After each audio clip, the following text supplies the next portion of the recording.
আজকে যদি ওই একটা আইনি যদি সংসারে চালু থাকতো, সমাজে চালু থাকতো, রাষ্ট্রে চালু থাকতো, আমরা ওই এক আইনেরই ঘ্রাণ পাইতাম। ঠিক কিনা বলে?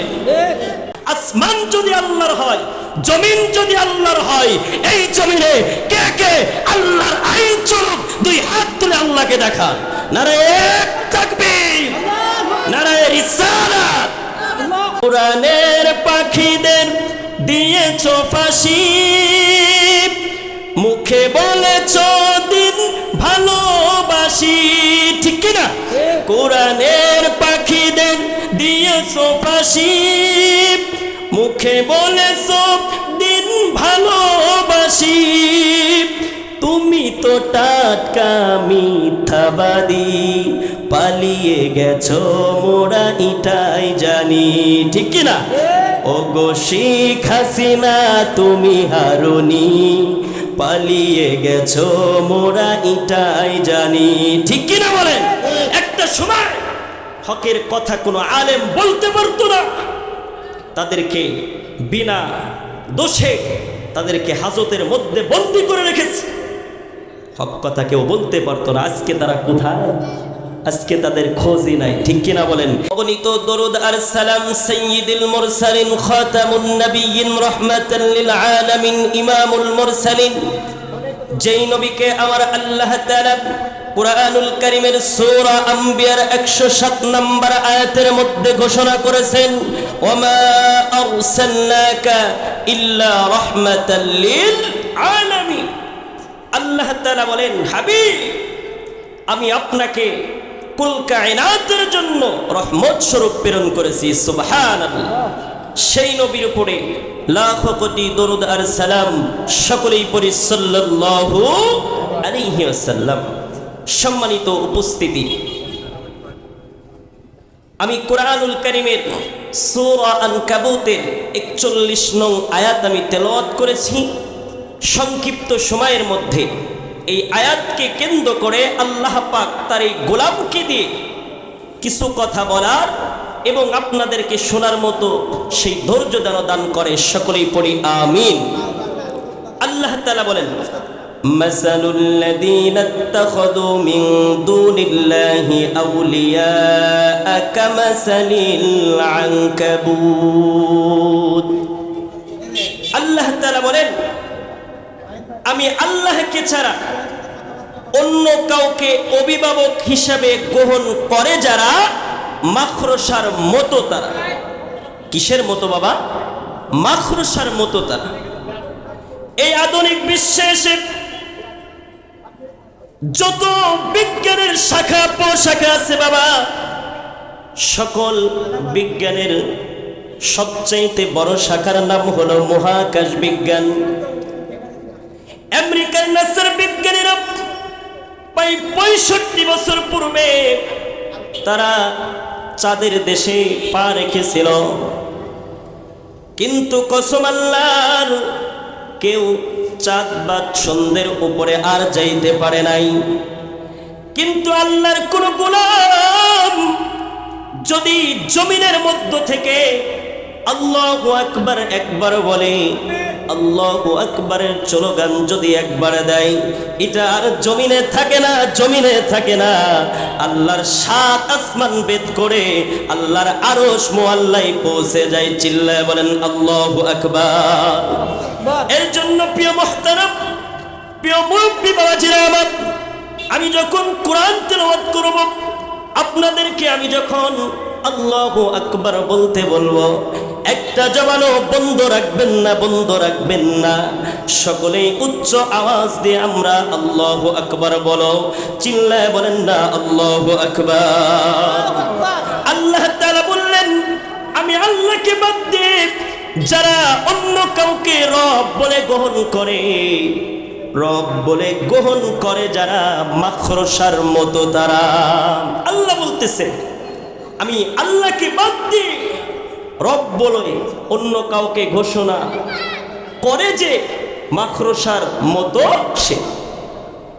কেন আল্লাহ তাআলা মাখরসার সাথে তুলনা করলেন? একটা যদি এক্সাম্পল দেই রে বাবা, একটা মাখরসা অনেক পরিশ্রম করে অনেক কষ্ট করে একটা বাসা তৈরি করে।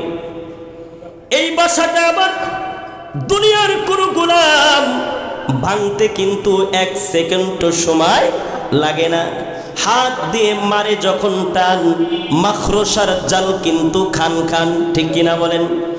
এর জন্য আল্লাহ তাআলা বললেন, আমি আল্লাহকে রব বলে যারা ঘোষণা করে না, রব বলে স্বীকার করে না, ঠিক মাকড়সার জালের মতোই তারা। তাহলে চিল্লায় বলেন, আমাদের অভিভাবককে, আমাদের রবকে। আল্লাহ বলতেছেন, আল্লাহু ওয়ালিয়ুল্লাযীনা আমানু ইখরিজুহুম মিনাজ যুলুমাতি ইলান নূর। আল্লাহু আকবার। আল্লাহ বলতেছেন, বান্দারে আমি আল্লাহকে রব বলে যদি কেউ গ্রহণ করো আর আমার নবীকে আদর্শ নেতা হিসেবে যদি মানো, আমি আল্লাহ ঘোষণা করলাম আমি আল্লাহ তার বন্ধু হয়ে যাব। সুবহানাল্লাহ। এর জন্য বুঝে থাকলে বলেন, আমাদের প্রকৃত বন্ধুকে বিপদের সময় পাশে থাকে যে, সেই হলো আমাদের প্রকৃত বন্ধু, ঠিক কিনা বলেন? বিপদের সময় পাশে থাকা না যে আপন বন্ধু হয় না সে, ঠিক কিনা? এর জন্য প্রকৃত বন্ধু আমাদের রব, ঠিক কিনা বলেন? আল্লাহ তাআলা বললেন, বান্দারে আমি আল্লাহকে রব বলে যখন তোমরা ঘোষণা করবা, রবের স্লোগান যখন তোমরা দিবা, আমার জমিনে ফিরাউন, নমরুদ, হামান এরা তোমাদের উপরে জুলুম বাড়িয়ে দিবে, নির্যাতন বাড়িয়ে দিবে। এক পর্যায়ে তোমাদেরকে অনেক সময় অন্ধকারের মধ্যে ঢেলে দিবে, ঠিক কিনা বলেন? আল্লাহ তাআলা এই কথা বললেন, আমি রবের স্লোগান দেওয়ার কারণে, আমি রবের ঘোষণা দেওয়ার কারণে তোমাদেরকে অন্ধকারের মধ্যে বন্দি করে রাখবে। যখন আমি আল্লাহ আলোর পথ দেখা দেব তখন। সুবহানাল্লাহ। আল্লাহ এর জন্য বললেন, ইখরিজুহুম মিনাজ যুলুমাতি ইলান নূর। আমার আল্লাহ বলতেছেন, আমি রবকে গ্রহণ করার পরে, রবকে রবের স্লোগান দেওয়ার কারণে আমার জমিনে নমরুদ, হামান, ফিরাউন এরা তোমাদের উপরে জুলুম করবে, অত্যাচার করবে, নির্যাতন করবে, তোমাদেরকে অন্ধকারের মধ্যে ঢেলে দিবে। বান্দা ভয় পেও না, তোমাদেরকে অন্ধকারের মধ্যে বন্দি করে রাখবে যখন আমি আল্লাহ আলোর পথ দেখা দেব তখন। সুবহানাল্লাহ। নবীর সাহাবী সাদ বিন আবি ওয়াক্কাস রাদিয়াল্লাহু তাআলা আনহু কালেমার দাওয়াত নিয়ে আফ্রিকার উদ্দেশ্যে রওনা করলেন। রওনা করার পরে যাইতে যাইতে একটা সমুদ্র তার সামনে চলে আসলো। বাবা, সমুদ্রের কিনারে দাঁড়িয়ে নবীর সাহাবী আবি ওয়াক্কাস রাদিয়াল্লাহু তাআলা আনহু তার সঙ্গীদেরকে বলতেছেন, সাথীদেরকে বলতেছেন, এখানে কি আমাদের থেমে যাবে ইসলামের বাতি? সঙ্গীরা বলতেছে, আমরা হলো মুসলিম জাতি, নবীর সাহাবী, আমাদের ইসলামের গতি কেউ ঠেকাইতে পারবে না, ইসলামের গতি কেউ থামাইতে পারবে না। লিল্লাহি তাকবীর বলে নদীর কিনারে ঝাঁপিয়ে পড়লেন, সমুদ্রের কিনারে ঝাঁপিয়ে পড়লেন।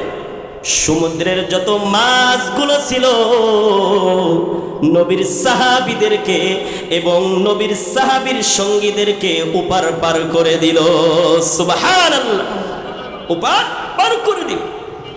যখন আফ্রিকার উদ্দেশ্যে রওনা করলেন, চলে গেলেন, আফ্রিকার বড় বড় নেতারা, বড় বড় লোকরা চিন্তা করলো, নবীর সাহাবীরা যদি আমাদের রাষ্ট্রের মধ্যে আসে, আমাদের এলাকায় যদি আসে, তাহলে তো কোরআনের দাওয়াত দেবে, কোরআনের কথা বলবে। এই কোরআনের কথা কিভাবে দমন করা যায়, কিভাবে বন্ধ করা যায়, এই পরিকল্পনা তারা চেষ্টা করল। আমার আল্লাহ তাআলা বলেন, উলাইকা কাল আনআম বাল হুম আদাল। আল্লাহু আকবার।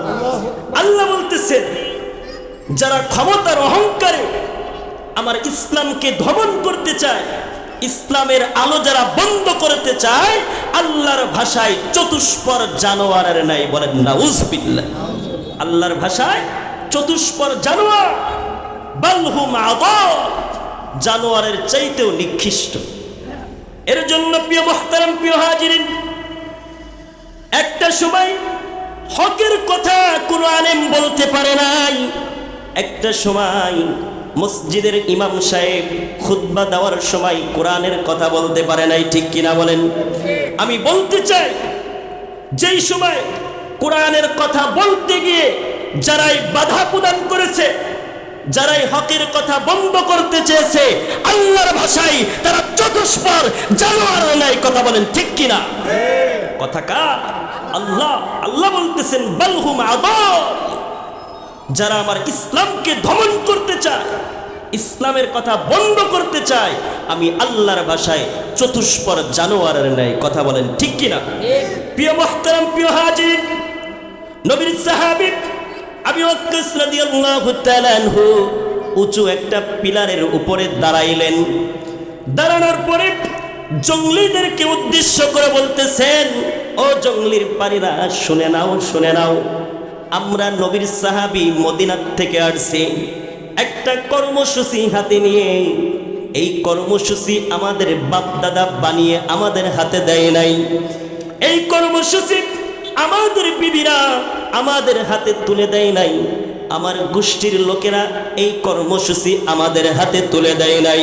এই কর্মসূচি তার, যিনি আসমান জমিন বানাইছেন, কর্মসূচি তার। সুবহানাল্লাহ। নবীর সাহাবী উঁচু একটা পিলারের উপরে দাঁড়িয়ে এই ঘোষণা দিচ্ছে।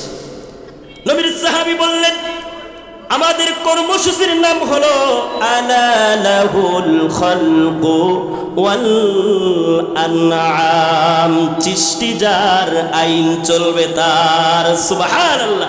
নবীর সাহাবী বলতেছেন, আমরা কর্মসূচি নিয়ে আসছি, আসমান জমিন সৃষ্টি করেছেন যিনি, কর্মসূচিও তিনি পাঠিয়েছেন। কর্মসূচির নাম হলো আলা লাহুল খালকু ওয়াল আনআম, জমিন যার, সৃষ্টি যার, আইন চলবে। চিল্লায় বলেন, এই আসমান কে বানাইছেন? জমিন কে বানাইছেন? যখন এই জমিনে বৃষ্টির প্রয়োজন হয়, বৃষ্টি নাজিল করেন, তখন কে? আরো জোরে বলেন কে?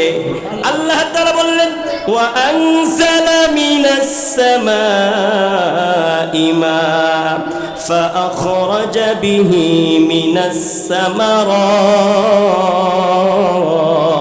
আল্লাহু আকবার। আল্লাহ তাআলা বললেন, বৃষ্টির প্রয়োজন হয় যখন, আমি আল্লাহ বৃষ্টি নাজিল করি, তখন এই বৃষ্টি নাজিল হওয়ার কারণে আমাদের জমিগুলো উর্বর হয়ে যায়। এই জমি থেকে আমরা আহার পাই, ঠিক কিনা বলেন? এই জমি উর্বর হওয়ার পরে এই জমিনে আমরা বীজ রোপণ করি, এই বীজ থেকে আমরা আহার উপার্জন করি, কথা বলেন ঠিক কিনা? তো আল্লাহ যদি আসমান বানায়, জমিন যদি আল্লাহ বানায়, এই জমিন সৃষ্টি যদি আল্লাহ করেন, এই জমিনে আইনও চলবে তার, কথা বলেন ঠিক কিনা? আসমান যদি আল্লাহর হয়, জমিন যদি আল্লাহর হয়, এই জমিনে কে কে আল্লাহর আইন চলুক, দুই হাত তুলে আল্লাহকে দেখান। নারায়ে তাকবীর, নারায়ে রিসালাত। এই জমিনে আল্লাহর আইন চলুক, আমরা সবাই চাইতো ইনশাআল্লাহ। এই জায়গাতেই সমস্যা, এই জায়গাতেই কি সমস্যা? একটা সংসারে সরিষার তেল ছিল যতদিন, সমস্যা ছিল না ততদিন। আবিষ্কার হলো যখন সোয়াবিন, সমস্যা দাঁড়ালো সেই দিন, কথা বলেন ঠিক কিনা? ছোট্টবেলায় দেখতাম, মাথা ঘুরলে, জ্বর হইলে, ঠান্ডা লাগলে মা সুন্দর করে সরিষার তেল মালিশ করে দিত, ঠিক কিনা বলেন? পা ভেঙে গেলে মা সুন্দর করে পায়ে সরিষার তেল মালিশ করে দিত। আজকে সংসারে, সমাজে তেলের অভাব নাই, ঠিক কিনা বলেন? তেলের কি নাই? অভাব নাই। একজন আল্লাহর বান্দা, তার নামে অনেকগুলো মামলা, তার প্রায় 30টা দিনই কোর্টে হাজিরা দিতে লাগে। তো তার বিবি তাকে বলে, আজকে বাজারে গেছো, বাজার থেকে সরিষার তেল আইলো।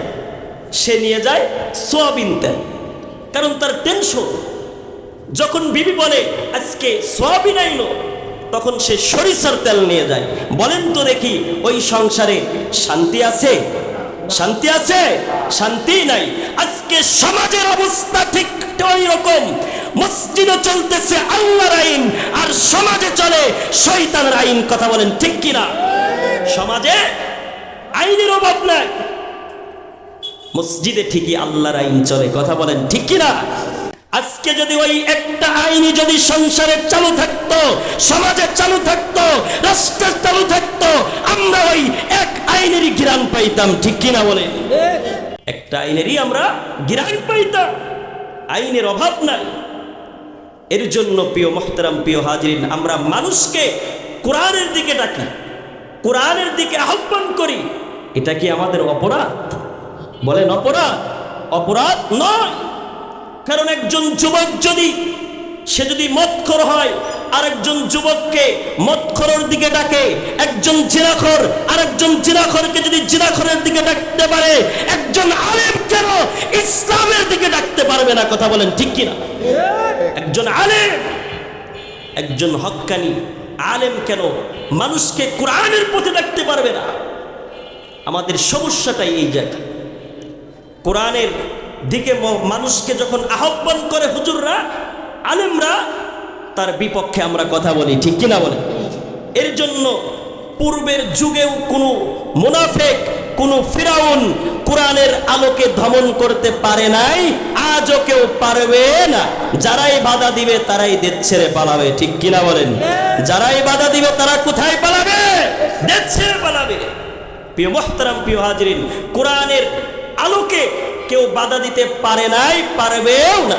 একটা এক্সাম্পল যদি দেই তাহলে বুঝতে পারবেন যে কোরআনের আলোকে কেউ যদি দমন করতে চায়, আল্লাহ তাআলা কোরআনের প্রচার আরো বাড়িয়ে দেয়। সুবহানাল্লাহ। বরিশালের একটা খাসালাত আছে, একটা অভ্যাস আছে, তারা গোসলের পরে তেল মাখতো। কি মাখতো বাবা? তেল মাখতো। তো বরিশালের একজন শ্বশুর গেছে জামাই বাড়িতে বেড়ানোর জন্য, শহরে অ্যাটাচ বাথরুম। তো শ্বশুর গোসল করছে, গোসল করার পরে ওই যে একটা খাসালাত, একটা অভ্যাস, গোসলের পরে কি মাখতো? তেল মাখতো। তো শ্বশুর গোসল করার পরে তেল উঠ করছে, যে তেল কোথায়? এখন দেখে যে বাথরুমে সানসিল্ক শ্যাম্পু। কি শ্যাম্পু? Sunsilk shampoo. দেখবেন সানসিল্ক শ্যাম্পুটা পায় সরিষার তেলের মতোই কালার। ঠিক কিনা বলেন? তেলের মতোই কি কালার। প্রিয় মুহতারাম, প্রিয় হাজিরিন, যতই ঘষতেছে ততই ফেনা বের হয়। এক পর্যায়ে চিন্তা করছে, মনে হয় গামছা দিয়ে ডলা মারলে ফেনাটা কম বের হবে। তো এক পর্যায়ে শ্বশুর গামছা দিয়ে ডলা মারছে, এক পর্যায়ে তাও ফেনা কমে না, আরো বাড়তে থাকে। তো শ্বশুর জামাইকে ডাক দিছে, জামাই, জীবনে এত তেল মাখলাম, কোনোদিন ফেনা বের হইল না, আর কি তেল মাখো? যতই ঘষি ততই ফেনা, যতই ঘষি ততই ফেনা। জামাই ডাক দিয়ে বলতেছে, শ্বশুর, এটা তো তেল নয়, এটা হচ্ছে সানসিল্ক শ্যাম্পু। এটা যতই মাখবেন, যতই ডলা দিবেন, ততই আরো ফেনা বের হবে, বাড়তি হবে। ঠিক সমাজের মধ্যে যতই মানুষ ফিরাউনের মতো আচরণ করবে, কোরআনকে দমন করতে চাইবে, ইসলামের আলোকে যারা বন্ধ করতে চাইবে, এর আরো প্রচার প্রসারণ আল্লাহ তত বাড়িয়ে দিবেন। ঠিক কিনা বলেন? এর জন্য এটা হচ্ছে এমন একটা গ্রন্থ, এর প্রচার প্রসারণ কেউ বন্ধ করতে পারবে না। এটা একটা আসমানি গ্রন্থ, এর প্রচার যতই বন্ধ করতে যাইবেন, এর কথা যতই দমন করতে চাইবেন, আল্লাহ এর প্রচার আরো বাড়িয়ে দিবে। একটা সময় পূর্বের হুজুরেরা, পূর্বের আলেমেরা হক কথা বলতে গিয়ে তারা জ্বলতো, এবং এর উপরে যেটা ফাঁসির কাস্টেও যাইতে দ্বিধাবোধ করে নাই। ঠিক কিনা বলেন? তারা কি করেছে? হক কথা বলেছে, কোরআনের কথা বলেছে, কিন্তু ফাঁসির কাস্টে এমনভাবে তাদেরকে নির্মমভাবে ফাঁসির রায় দিয়ে তাদেরকে হত্যা করেছে, ঠিক কিনা বলেন? কোরআনের পাখিদের দিয়েছ ফাঁসি, মুখে বলেছ দিন ভালোবাসি, ঠিক কিনা? কোরআনের পাখিদের দিয়েছ ফাঁসি, মুখে বলেছ দিন ভালোবাসি, তুমি তো টাটকা মিথ্যাবাদী, পালিয়ে গেছো মোরা এটাই জানি, ঠিক কিনা? ওগো শেখ হাসিনা তুমি হারুনি, পালিয়ে গেছো মোরা এটাই জানি, ঠিক কিনা বলেন? একটা সময় হকের কথা কোনো আলেম বলতে পারতো না, তাদেরকে বিনা দোষে তাদেরকে হাজতের মধ্যে বন্দী করে রেখেছে, হক কথা কেউ বলতে পারতো না। আজকে তারা কোথায়? আজকে তাদের খোঁজই নাই, ঠিক কিনা বলেন? এর জন্য কোরআনের আলোকে কেউ দমন করতে পারে নাই, পারবেও না, কথা বলেন ঠিক কিনা? এর জন্য কোরআনের পথে আমাদের আসার দরকার আছে না নাই? বাজান, আমাদের পরীক্ষায় অংশগ্রহণ করাই লাগবে, কোনো সন্দেহ? কারণ আমরা ঈমান এনেছি, ঈমানদার দ্বারাই দাবি করবেন, ঈমানের পরীক্ষায় অংশগ্রহণ করাই লাগবে, ঠিক কিনা বলেন? আল্লাহ আপনাকে আমাকে বিলাসবহুল জান্নাতে দিবে, এমনি এমনি দিবে না, একটু পরীক্ষা করেই দিবে, ঠিক কিনা বলেন? এর জন্য ধৈর্যহারা হওয়া যাবে না, ধৈর্যহারা হওয়া যাবে না। ঈমান যেহেতু এনেছি, ঈমানের পরীক্ষায় অংশগ্রহণ কি করা লাগবে? একটা এক্সাম্পল দিলে ভালো করে বুঝবেন। আমরা বাজারে যাই কাপড় কিনতে, কি কিনতে যাই? কাপড় কিনতে যাই। কাপড়টা 30 টাকা গজ, 50 টাকা গজ, 20 টাকা গজের কাপড় এমনভাবে ডলা মারি, যদি আল্লাহ না করে ওই কাপড়ের হাত পা যদি থাকতো, ইন্ডিয়ার ফারাক্কাবাদ পেরিয়ে ইন্ডিয়া চলে যাইতো, ঠিক কিনা বলেন? এমনভাবে কি করি? ডলা মারি। চাচা গেছে ছেলের জন্য মেয়ে দেখার জন্য, চাচা ছেলের জন্য মেয়ে দেখতে গেছে, তো এমনভাবে মেয়ে দেখা আরম্ভ করেছে, মনে হয় শেষ বয়সে চাচা একটা রিস্ক নিবে, আছে না নাই? এমনভাবে দেখে মেয়ের হাত কিরকম, চুল কিরকম, আছে না নাই? তো এমনভাবে দেখে মনে হয় চাচা শেষ বয়সে একটা কি নিবে, রিস্ক নিবে। একজন মানুষ কলস কিনতে যায়, কি কিনতে যায়? কলস কিনতে যায় পালবাড়ি বা বাজারে। কলসটা ছিদ্র আছে কিনা, ভালো আছে কিনা, এটা ওই ব্যক্তি একটু বাজিয়ে দেখে, ঠিক কিনা বলেন? কলসটা ভালো কি খারাপ এটা কি করে? বাজিয়ে দেখে। প্রিয় মোহতারাম, প্রিয় হাজিরিন, আল্লাহ আপনাকে বিলাসবহুল জান্নাত দিবে, এটা এমনি এমনি দিবে না। এক চাচা যদি ছেলের পাত্র দেখার জন্য, পাত্রী দেখার জন্য এত কিছু দেখতে পারে, 30 টাকা গজের কাপড় কিনতে গিয়ে যদি এত জোরে ডলা মারতে পারেন, আপনাকে আমাকে আল্লাহ জান্নাত দিবে এমনি এমনি? একটু ডলা দিয়েই আল্লাহ জান্নাতে দিবে, একটু বাজিয়েই আল্লাহ জান্নাতে দিবে, ঠিক কিনা বলেন? এর জন্য ঈমান যারা এনেছি, ঈমানের পরীক্ষায় অংশগ্রহণ করা লাগবে, কোনো কি নাই, সন্দেহ নাই।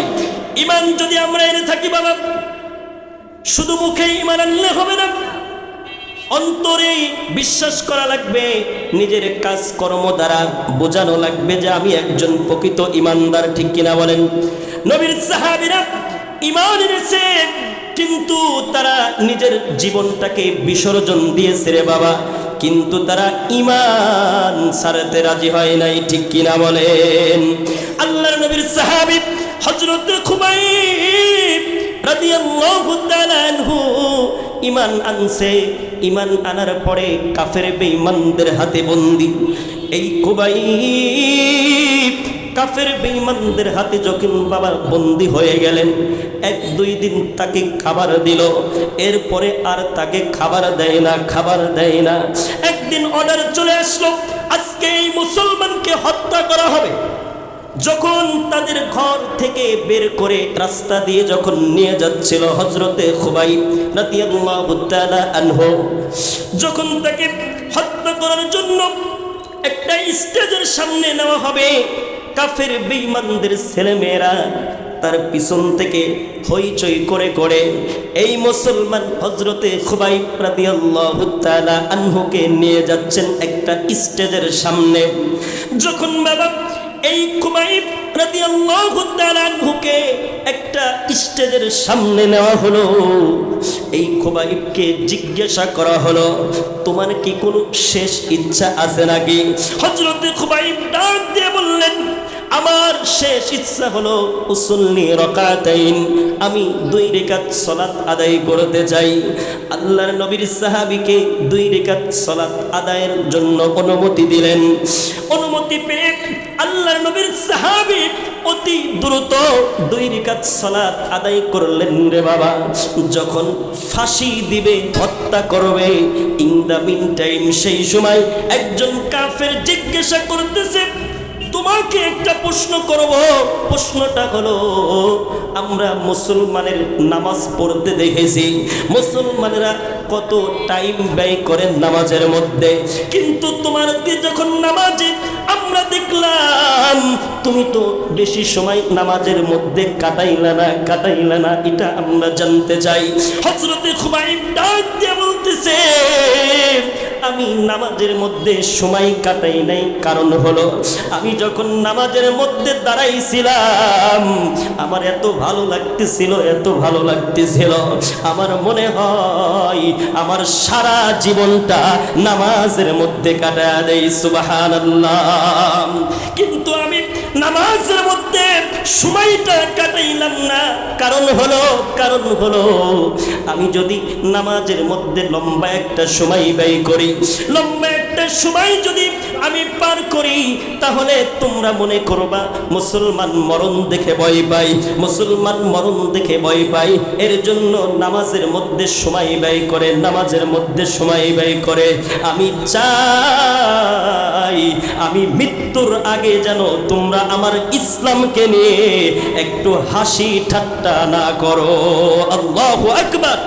দেখেন নবীর সাহাবী আদর্শ কেন, মৃত্যুর আগ পর্যন্ত বলতেছে, আমি চাই তোমরা যেন আমার ধর্মকে নিয়ে, ইসলামকে নিয়ে একটুও সমালোচনা না করো, হাসি ঠাট্টার পাত্র না বানাও, এর জন্য আমি নামাজের মধ্যে সময় কম কাটিস। প্রিয় মুহতারাম, প্রিয় বাবাজিরা আমার, আজকে ওই আদর্শ আমাদের মধ্যে নাই। আজকে আমরা হুজুর লড়াই লাগাইছি, হুজুর এক হুজুর আর এক হুজুরে দেখতে পারি না। ওদিকে যারা অন্য ধর্মীয় লোক, তারা আপনার আমার ইসলামকে নিয়ে কটূক্তি করতেছে, ঠিক কিনা বলেন? আজকে আমার আপনার মধ্যে দ্বন্দ্ব লেগে গেছে, আর অন্যদিকে কাফের বেঈমানেরা আমার ধর্ম ইসলামকে নিয়ে তারা কি করতেছে? কটূক্তি করতেছে।